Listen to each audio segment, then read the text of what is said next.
दोस्तों, बहुत सी बार हम बड़ी बड़ी चीजों में बहुत सावधान रहते हैं और अपने जीवन को सुरक्षा प्रदान करने का काम करते हैं। परंतु उसी जगह हम छोटी छोटी बातों को दरकिनार कर देते हैं या छोटी बातों में हम समझौता कर लेते हैं। और दोस्तों, ये छोटी बातें हमारे बड़े बड़े जहाजों को डुबाने का काम कर देती है। क्या आप जानना चाहते हैं कि कैसे आप इन छोटी छोटी बातों से अपने जीवन को सावधान रख सकते हैं? तो हमारे साथ इस अध्ययन में शामिल हो जाएं और जानिए कि ये छोटी छोटी बातें क्या हैं और कैसे आप इससे बच सकते हैं।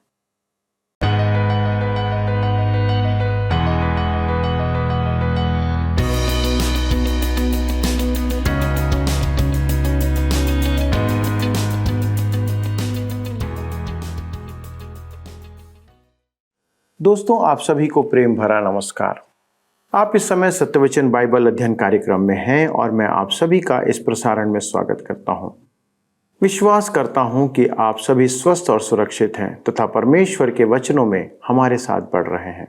दोस्तों, हमारा लक्ष्य है कि आपको परमेश्वर के वचन का सटीक और पूर्ण अध्ययन प्रदान करें। इस कारण हम बाइबल की प्रत्येक पुस्तक के सभी पदों का गहन अध्ययन आपके लिए प्रस्तुत करते हैं।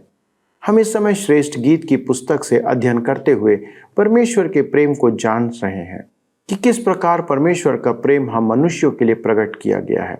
दोस्तों, इस बात में कोई शक नहीं कि परमेश्वर हमसे प्रेम रखता है, क्योंकि उसने अपने प्रेम का प्रमाण हमें क्रूस पर प्रदर्शित कर दिया। हम इससे अधिक और क्या उम्मीद रखें या रख सकते हैं कि उसने हमारे त्राण के लिए, उद्धार के लिए यीशु को बलिदान कर दिया। प्रश्न यह है कि क्या हम उसके प्रेम का प्रत्युत्तर उसे वैसे ही दे रहे हैं जैसे हमें देना चाहिए। हम आज इस बात को भी देखेंगे कि वह हमारी चट्टान है जो हमें सुरक्षा भी प्रदान करता है। दोस्तों, हमारा दुल्हा जो यीशु मसीह है, वो हमें संसार में पूरी सुरक्षा देता है। वह चट्टान है जिसमें हम शरण लेते हैं। आप अपनी सुरक्षा के लिए किस पर भरोसा रखते हैं दोस्तों? क्या आपका पूर्ण भरोसा उस पर है या फिर आप किसी और बात या माध्यम की ओर ताकते हैं? आज अनेक विश्वासी अपने जीवन में सुरक्षा के लिए संसार और अन्य बातों पर विश्वास करते हैं। वे मसीह को छोड़कर मनुष्यों के पास चले जाते हैं। भजन संहिता में लिखा हुआ है कि श्रापित है वह जो मनुष्यों पर भरोसा रखता है। आपका भरोसा आपकी चट्टान मसीह पर है या फिर मनुष्यों पर? आज इसी विचार के साथ हम अपने अध्ययन को आरंभ करते हैं और देखते हैं कि परमेश्वर हमसे आज क्या कहना और सिखाना चाहता है। प्रिय मित्रों, जैसा कि आप सब जानते हैं कि हम इन दिनों श्रेष्ठ गीत की पुस्तक से अध्ययन कर रहे हैं। पिछले अध्ययन में हमने श्रेष्ठ गीत की पुस्तक 2 अध्याय उसके 13 पद के पहले भाग तक का अध्ययन किया था। आज हम अपने अध्ययन में आगे बढ़ेंगे और श्रेष्ठ गीत 2 अध्याय उसके 13 पद और भाग 2 से अध्ययन को आरंभ करेंगे। यहाँ पर इस प्रकार से लिखा है, हमारे देश में पिंडुक का शब्द सुनाई देता है। पिंडुक को आज हम फाख्ता कहते हैं, जिसे उस युग में शांति का प्रतीक माना जाता था, क्योंकि नूह जब जहाज में था तब पिंडुक जैतून का पत्ता लेकर आई थी, जिसका अर्थ था कि परमेश्वर का दंड समाप्त हो गया है और अब सर्वत्र शांति है। पिंडुक हमारे सिद्ध उद्धार का भी द्योतक है, क्योंकि परमेश्वर का दंड भोगा जा चुका है। प्रभु यीशु ने हमारा दंड अपने ऊपर ले लिया था। मुझे स्वयं के कारण उद्धार प्राप्त नहीं हुआ है। मेरे मित्रों, आपके पाप या तो आप पर हैं या प्रभु यीशु पर हैं। यदि आपके पाप आप पर हैं तो आपको न्याय के लिए खड़ा होना पड़ेगा। यदि आपने प्रभु यीशु को विश्वास करके अपना लिया है तो आपके पाप अब उसी पर हैं और आप दंड से बच गए हैं। विश्वास के द्वारा आप उद्धार पाते हैं। पिंडुक प्रभु यीशु द्वारा हमारे लिए उपलब्ध शांति का प्रतीक है। यही कारण है कि उठाए जाने के समय कुछ ही पवित्र जन प्रभु से उस समय भेंट नहीं करेंगे, कुछ लोगों का मानना है कि केवल महान संत लोग ही उठाए जाएंगे, तथापि प्रत्येक विश्वासी की आशा यही है कि जब वह अपनी कलीसिया को लेने आए तब वे भी उसके साथ हो लें। हम उसके साथ इसलिए नहीं जा रहे हैं कि हम एक अति महान संत हैं, परंतु इसलिए कि उसने अपने क्रूस के लहू के द्वारा शांति स्थापित की है, जिसका प्रतीक पिंडुक है। मैं जहां रहता हूं वहां पिंडुक सुबह सुबह सबसे पहले नए दिन की घोषणा करती है। मुझे आइजक वाट्स की अभिव्यक्ति अति मनभावन लगती है। ऐसा प्रतीत होता है कि उसने श्रेष्ठ गीत की पुस्तक के अध्ययन पर बहुत अध्ययन किया था। ठंड जा चुकी है, कोहरे का अंत हुआ और बसंत उभर आया है। पवित्र पिंडुक की वाणी हम सुनते हैं जो नए आनंद का वर्ष लाई है, और प्रभु यीशु कहता है, मेरे प्रिय उठ। आज हमारे मन हवा के तरंगों को पार करके सांसारिक आनंद का त्याग करते हैं। अंजीर पकने लगे हैं और दाखलताएं फूल रही हैं, वे सुगंध दे रही हैं। यह बसंत ऋतु के चिन्ह हैं। हे मेरी प्रिय, हे मेरी सुंदरी, उठकर चली आ। पहला थिस्सलुनीकियों की पत्री 4 अध्याय उसके 16 पद में लिखा है, जो मसीह में मरे हैं वे पहले जी उठेंगे। यूहन्ना रचित सुसमाचार 14 अध्याय उसके 2 और 3 पद में लिखा है, जिसमें प्रभु यीशु कहते हैं, क्योंकि मैं तुम्हारे लिए जगह तैयार करने जाता हूं, और यदि मैं जाकर तुम्हारे लिए जगह तैयार करूं तो फिर आकर तुम्हें अपने यहां ले जाऊंगा कि जहां मैं रहूं वहां तुम भी रहो। हे मेरी प्रिय, हे मेरी सुंदरी, उठकर चली आ। अब हम आगे देखते हैं पहाड़ की दरारों में कबूतरी।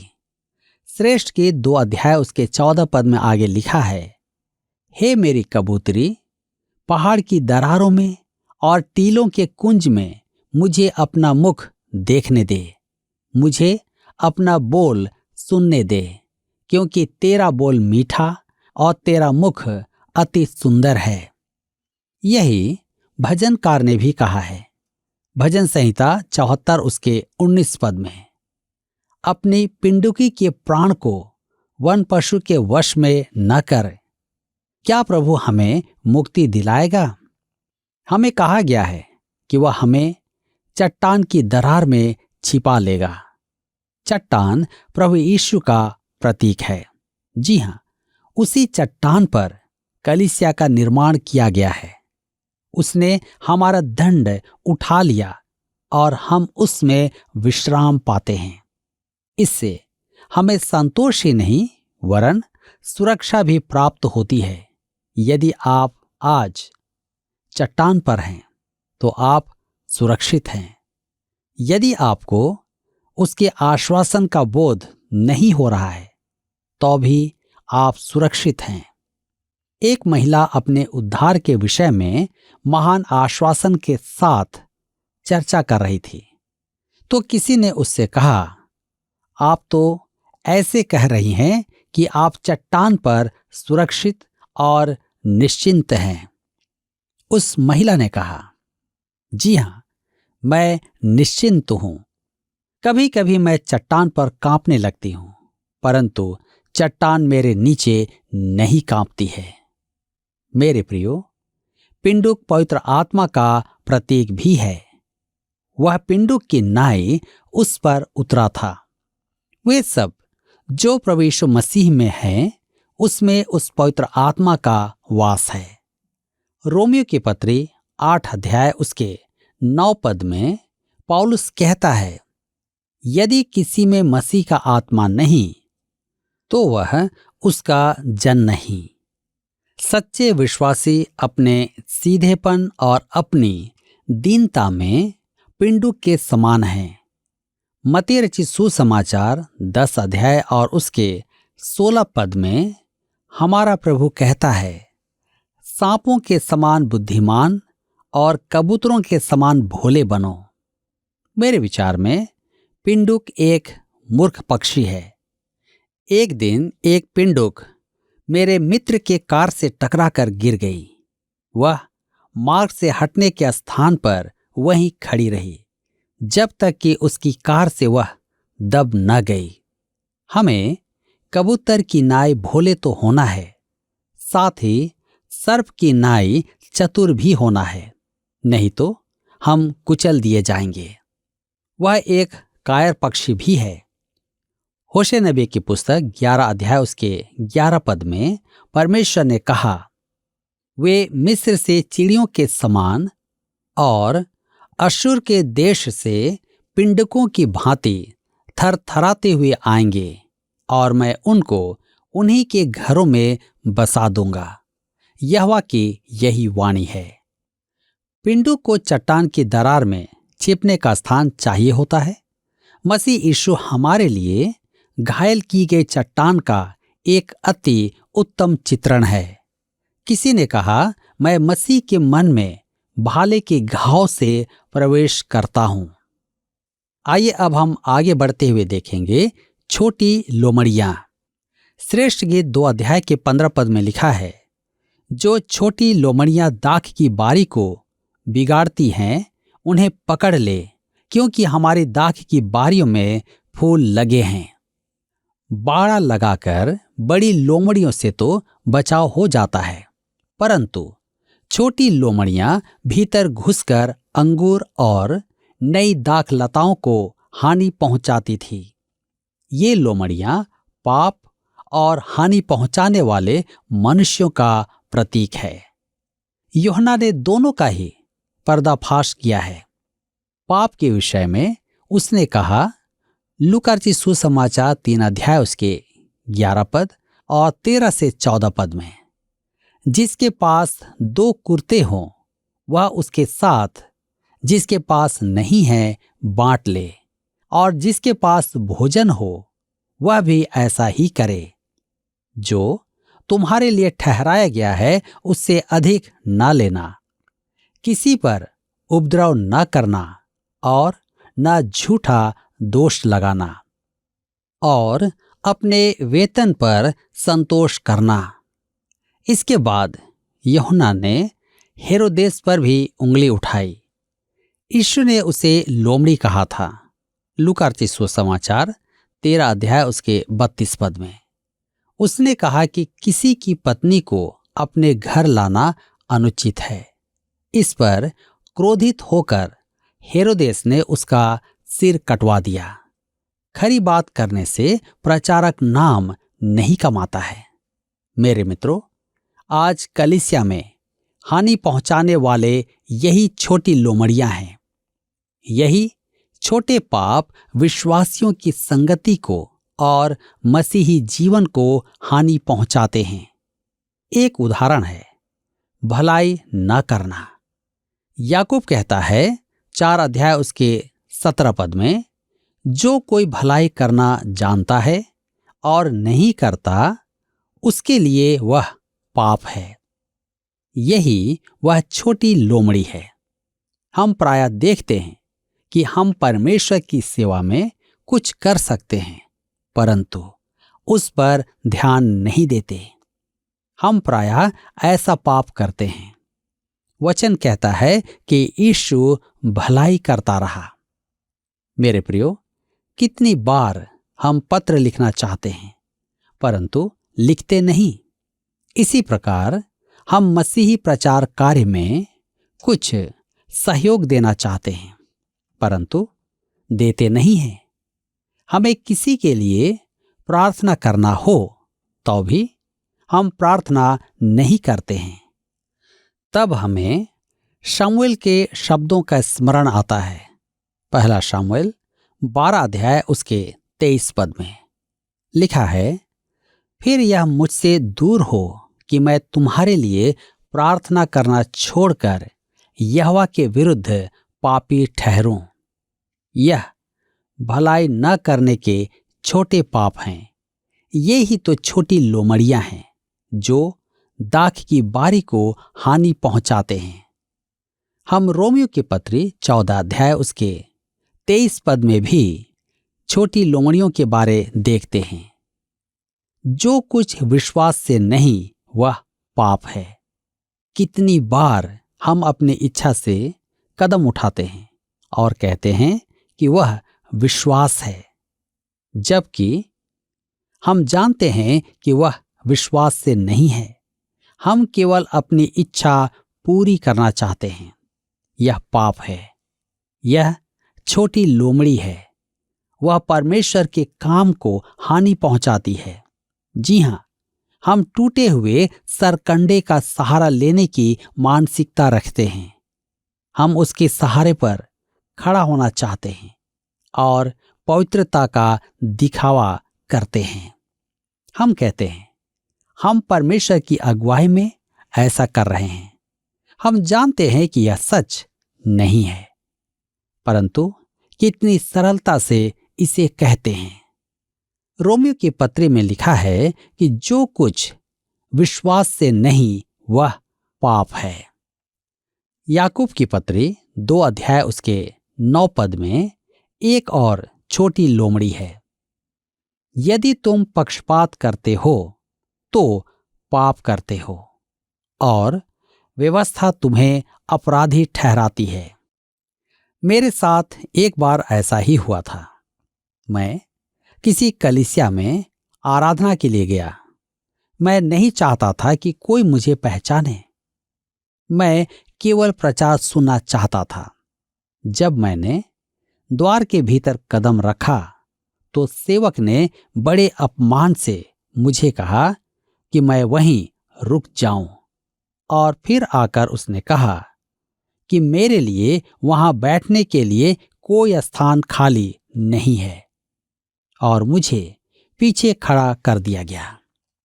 फिर अकस्मात ही चौंका कर कहने लगा, मुझे क्षमा करना, मैंने आपको पहचाना नहीं था। मैं अभी आपके लिए कुर्सी लेकर आता हूं।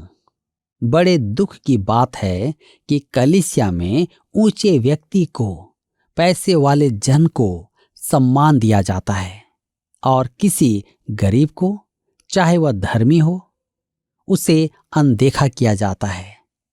यह एक और छोटी लोमड़ी है जो आज परमेश्वर के काम को हानि पहुंचाती है। एक और छोटी लोमड़ी है सहर्ष दान न देना। पैसा न देने की मानसिकता, दान देने में दिखावा। हम एक गीत गाते हैं, यीशु को मैं सब कुछ देता, सब कुछ करता हूँ कुर्बान, और तब दान में 10 रुपया डालते हैं। इसका अर्थ है कि हम झूठा गीत गा रहे हैं। मेरे मित्रों, ये छोटी लोमड़ियां आज अंगूरों को नाश कर रही हैं। अगला अद्भुत पद वर के लौट आने के गीत के तुरंत बाद का है। वर के लौटने का गीत कलीसिया के उठाए जाने के लिए मसीह के आगमन का प्रतीक है। तो आइए हम सब मिलकर के पढ़ें श्रेष्ठ गीत 2 अध्याय उसके 16 पद। यहां पर लिखा है, मेरा प्रेमी मेरा है और मैं उसकी हूं। वह अपनी भेड़ बकरियां सोसन फूलों के बीच में चराता है। सुलेमान का यह गीत प्रभु यीशु मसीह और विश्वासी के बीच संबंधों का सर्वोच्च आत्मिक स्तर प्रकट करता है। इस संबंध को बाइबल में इस पुस्तक से अधिक अन्य कोई पुस्तक प्रकट नहीं कर पाती है। और मेरा प्रेमी मेरा है और मैं उसकी हूं, इससे अधिक और कोई ऊंचा स्तर नहीं है। यह हमारे प्रभु यीशु द्वारा 7 सरल शब्दों में व्यक्त सच्चाई से अधिक गहरा और गूढ़ धर्म सिद्धांत का दूसरा सत्य नहीं है, जो यूहन्ना 14 उसके 20 पद में प्रकट किया गया है। तुम मुझ में और मैं तुम में। वधू कहती है, मेरा प्रेमी मेरा है और मैं उसकी हूं। यीशु के कहने का अर्थ है, इस पृथ्वी पर मैंने तुम्हारा स्थान लिया। जब मैं क्रूस पर मरा था, मैं तुम में हूं। अब तुम इस पृथ्वी पर मेरा स्थान लो और मेरा जीवन प्रकट करो। मेरे मित्रों, हम यह काम केवल उसकी आत्मा की सामर्थ्य में कर सकते हैं। दूसरी ओर हम उसमें स्वर्गीय स्थानों में प्रिय यीशु में स्वीकृत होकर बैठे हैं। उसके साथ एक होकर उसमें हम पुनर्जीवित हैं। कुलुस्सियों की पत्री 3 अध्याय उसके 1 पद में लिखा है, जब तुम मसीह के साथ जिलाए गए तो स्वर्गीय वस्तुओं की खोज में रहो, जहां मसीह विद्यमान है और परमेश्वर की दाहिनी ओर बैठा है। कैसी अद्भुत बात है। मेरे मित्रों, यदि आप परमेश्वर की संतान हैं तो आप उससे कहते क्यों नहीं कि आप उससे प्रेम करते हैं। हमारे इस युग में हमें सांसारिक वस्तुएं प्राप्त नहीं होंगी, परंतु हम धनवान हैं। हम मनुष्यों के कारण महिमा नहीं पाते। प्रभु यीशु हमें महिमान्वित करता है। पहला कुरिन्थियों की पत्री 3 अध्याय 21 से 23 पद में पौलुस लिखता है, इसलिए मनुष्यों पर कोई घमंड न करे, क्योंकि सब कुछ तुम्हारा है। क्या पौलुस, क्या अपुल्लोस, क्या कैफा, क्या जगत, क्या जीवन, क्या मरण, क्या वर्तमान, क्या भविष्य, सब कुछ तुम्हारा है और तुम मसीह के हो और मसीह परमेश्वर है। हम मसीह के हैं, वह हमारा है, वह हमारा उद्धार करता है, वह हमारा चरवाहा है। हमें उसके बहुत निकट आना है और हमारी सब आत्मिक आशीषों को प्राप्त करना है। यह आत्मिक जीवन का बहुत ऊंचा स्तर है, जहां हम कह सकते हैं, मेरा प्रेमी मेरा है और मैं उसकी हूं। तब आगे कहता है, सोसन फूलों के बीच में चराता है। यह उसके फूलों से सजे तख्त का ही चित्रण है, जिस पर वह भोजन के लिए बैठा है। यह संतोष, सहभागिता, आनंद और हर एक उत्तम वस्तु की चर्चा करता है। संसार इसकी खोज में रहता है। संसार को अच्छे समय की प्रतीक्षा है। संसार सुख भोगना चाहता है।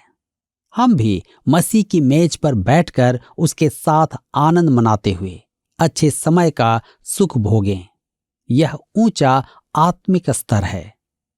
मेरे प्रियो, मुझे चिंता इस बात की है कि हम इसे प्राप्त नहीं कर पाते हैं।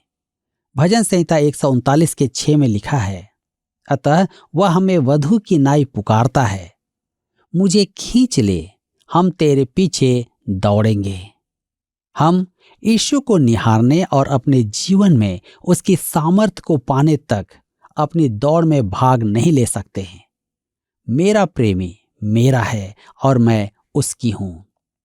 मेरे प्रिय मित्रों, क्या आज आप ऐसा कह सकते हैं कि मेरा प्रेमी मेरा है और मैं उसकी हूं?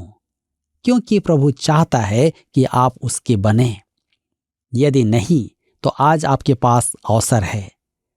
परमेश्वर नहीं चाहता है कि आप छोटी लोमड़ी बने, परंतु वह चाहता है कि आप उसके जन बने। आज इस वचन के प्रकाशन में आप अवश्य ही अपने जीवन पर विचार करें। परमेश्वर आज के वचन के द्वारा आप सबको आशीष दे। दोस्तों, वचन कहता है कि उन छोटी छोटी लोमड़ियों को पकड़ लो जो दाख की बारियों को नुकसान करती हैं। आपके जीवन में कौन सी ऐसी बात है जो आपकी बारी को बर्बाद कर रही है? हम परमेश्वर के लिए चुने गए हैं और हमारे जीवन में उद्धार के उपरांत परमेश्वर के आत्मा की अर्थात पवित्र आत्मा की छाप दी गई है। हमें एक पवित्र प्रजा के रूप में स्थापित किया गया है। पर आप देखेंगे कि कोई न कोई ऐसी बात हमारे जीवन में होती है जो हमारी पवित्रता को, हमारे संबंधों को परमेश्वर के साथ बिगाड़ देती है। दोस्तों, अक्सर हम बड़ी बड़ी बातों में तो सावधान रहते हैं, पर हम छोटी छोटी बातों में समझौता कर लेते हैं।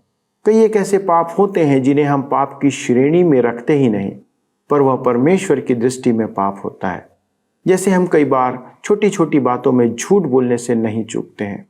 हम अनेक ऐसे सामाजिक पापों में लिप्त रहते हैं।